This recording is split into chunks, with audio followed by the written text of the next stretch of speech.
Greeting cards లైఫ్లో మనం అస్సలు మర్చిపోలేని వాటిలో ఇదొకటి. ఇప్పుడంటే ఎవరికైనా విషెస్ చెప్పాలంటే వాట్సాప్ ఆర్ మెసేజెస్ చేసేస్తున్నాం, కానీ అప్పట్లో ఏదైనా అకేషన్కి విష్ చేయాలంటే ఈ గ్రీటింగ్ కార్డ్సే.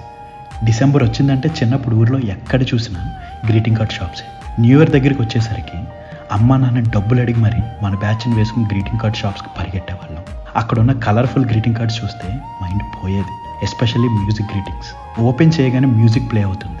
అప్పట్లో అదొక అద్భుతం. మనకి అది కొందామంటే మన దగ్గర అంత బడ్జెట్ ఉండేది కాదు. సో బడ్జెట్కి తగ్గట్టు బెస్ట్ ఫ్రెండ్స్కి కొంచెం మంచి గ్రీటింగ్స్, మిగిలిన వాళ్ళకి నార్మల్ గ్రీటింగ్స్ కొనుక్కొని వచ్చేవాళ్ళం.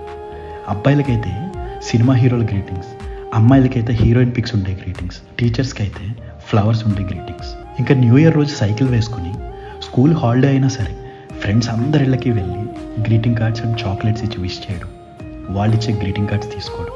తర్వాత బ్యాచ్ అంతా కలిసి టీచర్స్ ఇంటికి వెళ్ళి వాళ్ళకి